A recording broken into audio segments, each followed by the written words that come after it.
A memory care facility for older Coloradans was signing people up to move in right before it was sold and told everybody to get out.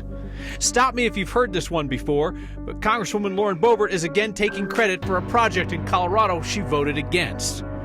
Our quest to convince Colorado drivers to zipper merge takes us clear around the globe to a place where they have figured it out. Drivers using the right lane aren't cheating or queue jumping.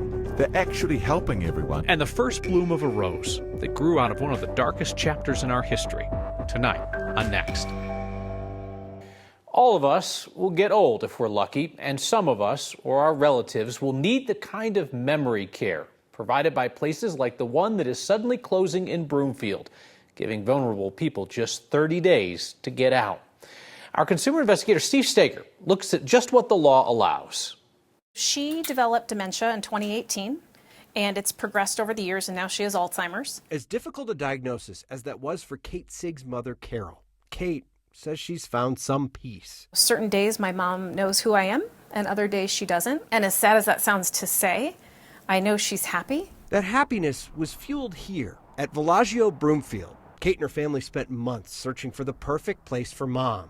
She moved in September. She's thriving there. She's doing really good. Everything was going great until last week. And so I got the letter, and they said you have 30 days to basically move out, and the facility will be non-operational on June 13th. The letter says Villaggio Broomfield sold and will no longer be a memory care as of June 13th. Everyone must go. You think about somebody with dementia, they don't know what's going on. You know, they get comfortable in their environment with the people around them, with their daily schedule. That is all going to be changed on a moment's notice. It was a surprise to them, but Steve on Your Side found online listings showing Villaggio went on the market last fall, weeks after Kate's mom moved in.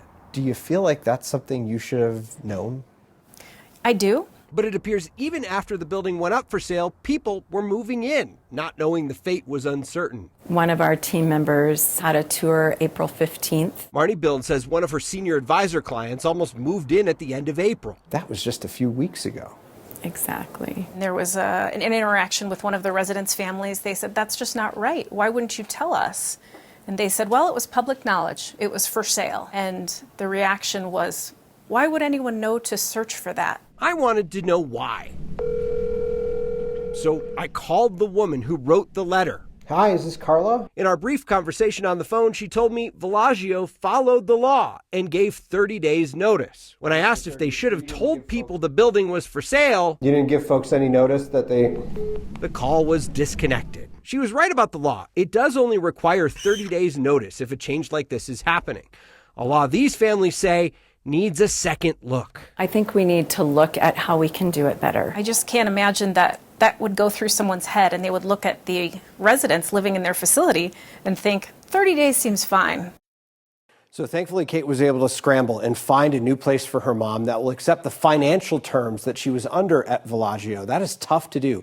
Villaggio accepts so-called Medicaid spend downs, meaning you enter into an agreement to spend down your loved one's assets, paying that facility the full price for a couple of years. Then Medicaid takes over at the end. Kyle. I'm sorry, but it's public knowledge thing is garbage. I mean, it'd be one thing if there was a huge for sale sign out in front of the complex, right? That'd be fair. You know, if you pulled up in front of the memory care place and you saw a for sale sign, every single person walking in would be like, what's that about? But it wasn't public in that way. And we talked to another senior advisor who moved a family in March. She had actually seen the listing online, asked that question during the move-in process. They acted like they didn't know at the time that the people who were working there didn't know that this was for sale. But they said, don't worry, this will always be a memory care. And now she's thinking about those people who now have to make a tough decision. And all of these folks who've entered into these financial agreements who have spent through a lot of their remaining cash and now are looking for a new place to go. Luckily, a lot of other facilities in the area are hearing about this. They're trying to waive some fees and make this better for people. We only knew this was happening because Next viewers reached out to talk to us. So you can always send tips to next@9news.com, or Steve's got a fancy new long email address, steveonyourside@9news.com. Either one will get you to me and Steger. Thank you, Steve. Thank you. Colorado's joining the latest Ticketmaster queue. It is the one to sue the company over its alleged monopoly on ticket sales and live events. Colorado's now signing on to a federal antitrust lawsuit after the state legislature has been wrestling with how to best protect customers. The Department of Justice is accusing Ticketmaster and its parent company, Live Nation Entertainment, of monopolizing live events across the U.S. In a lawsuit filed today, the DOJ and attorney generals from 30 states accused Live Nation and Ticketmaster of intimidating those venues into long-term exclusive event contracts and driving up ticket prices. Ticketmaster will lock venues into long-term exclusive contracts so that they can only use Ticketmaster to ticket. And if they try to go outside that ecosystem, they get retaliated against because Live Nation, which owns Ticketmaster, won't send them talent, won't send them artists. And so venues really do realize that they have to use Ticketmaster or else. Now, for its part, Live Nation argues they don't control the ticket pricing. Artists and teams determine that, and they say it's the online ticket scalpers driving up the prices. A bipartisan bill out of the legislature this year is meant to crack down on ticket scalping and so-called deceptive sales tactics. If that is signed into law by Democratic Governor Jared Polis, it would prohibit hidden fees attached to ticket sales. It would guarantee refunds for canceled shows and ban the use of fake websites pretending to be major venues or ticket companies. If the DOJ's suit is successful, Colorado would likely see less of an impact on the music scene than other states, because Live Nation and Ticketmaster are not as dominant in Colorado. That's because of the reach and influence of AEG, which is owned by Colorado's richest man, billionaire Phil Anschutz. Republican Congresswoman Lauren Boebert is again taking credit for a project in Colorado that she voted against. This time, a new bridge across the Roaring Fork River. Boebert celebrating $51 million in funding for the South Bridge project in Glenwood Springs, saying that her support, quote, helped make this project a reality. Well, that's rich. So Boebert did put in a request for a sliver of the funding, $1.5 million, but then she voted against the bill that her request was included in. She called that bill a swamp omnibus that just funded Democrats' priorities. The vast majority of the funding for the bridge, more than $49 million, comes from a Department of Transportation grant. There you see the White House and the Transportation Secretary calling out Boebert for voting against the Bipartisan Infrastructure Act that funded the grant. Congresswoman Boebert and the other 5 Republicans running to replace Ken Buck in Colorado's 4th Congressional District will be debating here on 9 News next Thursday. It is an hour-long live debate Thursday at 6 o'clock, so it will air in place of Next and then go beyond. The Republicans competing to represent Douglas County, Loveland, and the Eastern Plains are Boebert, former State Senator Jerry Sonnenberg, State Reps Richard Holtorf and Mike Lynch, former talk radio host Deborah Flora, and mortgage broker Peter Yu. I'll moderate alongside Marshall Zellinger. That's next Thursday at 6 on 9 News. Colorado's Lieutenant Governor Diane Primavera is spending a second night in the hospital, though she expects to get out in the morning. Governor's office says Primavera is being treated for an infection in her arm, something related to a cancer treatment that she got several years ago. Primavera has battled cancer 4 times since 1988. The governor's office says Primavera is hoping to be discharged tomorrow morning. So you know we're on this kick lately to convince Colorado drivers to zipper merge, one then the other, one then the other. It's the scientifically proven way to make traffic move faster, yet people are hesitant to do it. You don't want to be like that driver, you know? Maybe putting it in Colorado's driver's handbook for new drivers might help. We're hearing from a ton of you daily on this, so tonight, Marshall Zellinger continues our campaign. Zip it, Colorado. All right. Not even 1 week into our zipper merge movement, and I think drivers have it figured. Son of a... There's the people that move over quickly, thinking they're being polite, but in reality, that's actually causing more congestion. The video evidence is clear. Not using the full lane before it closes backs up traffic, just like Jake Dinwiddie teaches as a lead instructor with Drive Safe Driving Schools. It's showing the proper zipper merge at the bottom where each red car is letting one yellow car in, but it's really when congestion is heavier, maximizing both lanes and going 1-1-1-1. The soon-to-be licensed drivers in his class learn the zipper merge, even if Colorado does not explicitly teach it in the Colorado Driver Handbook. It does talk about merging, but I don't think it specifically mentions the zipper merge. It does not, but Z as in zip is taught somewhere. Z as in New Zealand. Drivers using the right lane aren't cheating or queue jumping. They're actually helping everyone by using all the capacity on the road and not causing congestion further back. I just had another one of my drivers come back from a trip to New Zealand, and he got me one of their driving handbooks from there, and he said, you need to read through this. Left lane, right lane, left lane, right lane. That's merging like a zip. New Zealand's transportation agency tells me merge like a zip has been promoted for decades. So this may take a while. The reason there's a stigma behind it is because there's a lack of understanding. And if we can get everybody to buy into this process, everybody would start reaping the rewards. I know I shouldn't complain because look at all that lane space I could have because I know how to do it right. So how do we get zipper merging included in the Colorado Driver Handbook? Step 1, get a New Zealand accent. Step 2, we're going to inundate a state email address. The Department of Motor Vehicles told me it welcomes feedback and suggestions. So let's give this email feedback and suggestions. It's not easy. DOR_DECS at state.co.us. I'll put it in my web story that will populate in a little bit tonight. Let's give them some feedback. All I'm going to hear the next time I go to zipper merge is left lane, right lane, left lane, right lane. That's pretty good. Yeah, pretty decent. But again, we hear from people every day that are just like, I want to do it, but everybody has to do it because otherwise I'm that bleepity bleep that's doing it. Let's put everybody in that lane on notice. When you see someone merging in, it's because it's the right way to do it, not because they're trying to cheat the system or jump the queue. I wish I could say that in the New Zealand accent. I was practicing today, and I'm not going to do it. Not there. But that video is great to listen to. You could probably fall asleep to it, too, but minute and a half, worth the watch. Left lane, right lane. All right, Marshall, thank you. This is done a lot differently, and I think this was done the right way. Even folks who don't like Colorado's wolf reintroduction are on board with bringing in Wolverines. Whole different animal on a couple of levels. Damn, that's good to see. After 5 years of drought, water's once again spilling over the Strontia Springs Dam. And it is a sign of resilience that is in bloom at long last.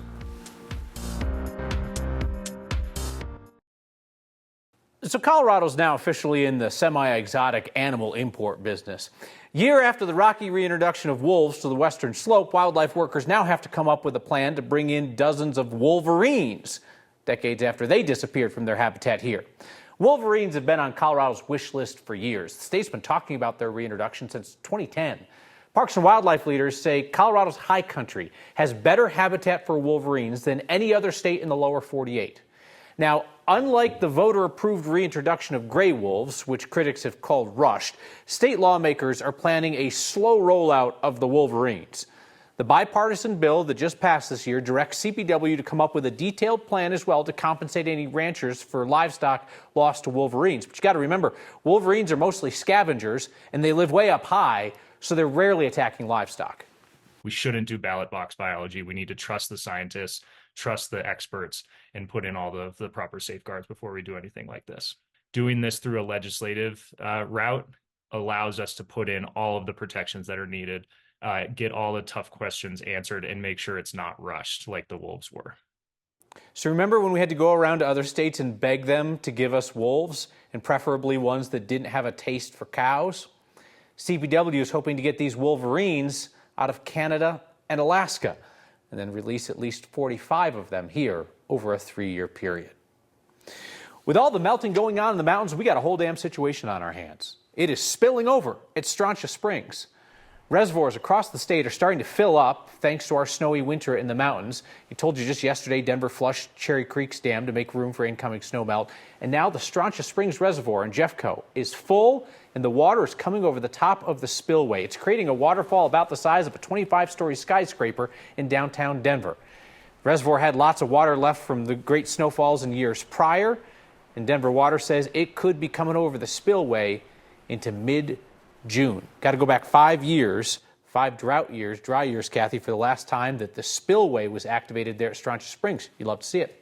Amazing video coming in. And Kyle, in case you want to go up there and check it out for yourself, it's a 6-mile hike in and a 6-mile hike out. You could borrow a horse or take a bike, but yeah, it's a little bit of effort to get up and see that beautiful waterfall and all of that water. We do have mostly cloudy skies. There's a dry front rolling through, so if it's extra windy at your house, it won't last very long. We went from sunshine and 80 to this cool front coming in. We will be cooler but calmer tomorrow, and there are a few thunderstorms we're tracking for the holiday weekend. We have a dry forecast for the evening drive, even with those ominous clouds about, and a little bit of light snow over the northern mountains. 93 degrees in Lamar today, 80 in Denver, 84 in Greeley. Gusty winds with that front, especially over northeastern Colorado tonight. Concerns for high fire danger heading into the holiday weekend with red flag warnings out east central Colorado and also the San Luis Valley. The high and mid-level clouds coming in with that front, circulating around low pressure, which will stay north of us. We're dealing with some severe storms and tornadic storms around North Platte. We're quiet in Denver, all the heavy weather. If you're traveling I-76 into Nebraska, you're going to run into some heavy thunderstorms tonight. Little snow in the mountains, and the severe weather threat tonight remains east of the forecast area. Other than a few clouds here, the winds will calm down. A much improved forecast for you heading into your Friday. And speaking of the holiday weekend, sunshine and 70 tomorrow, 70s for the weekend with a late day storm, sunny and 80 for Memorial Day Monday.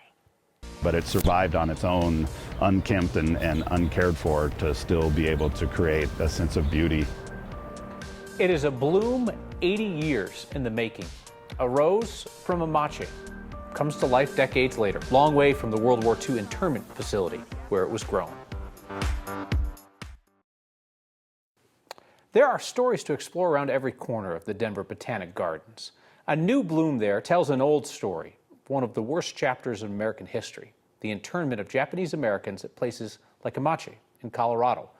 But it also reminds us of the resilience in the face of cruelty. This is our step garden. So this garden showcases plants from the 4 main steppe regions. And it's our native plants. It's the story of where we are and where we're from. And it tells the story of human survival. Hi, my name's Mike Bone. I'm Associate Director of Horticulture and Curator of Steppe Collections for the Denver Botanic Gardens. My job is to research those plants, figure out how to grow them, display them, integrate them into our living collections. But these ones that are starting to show some color, I've been fortunate enough to be involved in the propagation and study of what we're calling the Amache rose. It's a rose that was found at the Amache internment camp outside of Granada. The culture that was interred at Amache were avid gardeners, so that connection to nature was really incredibly important to them. So I'm looking for what's green. Researchers, archaeologists were doing work there, and they found a single rose growing near one of the barracks. They hadn't seen it bloom, and they've been working and studying there for many years.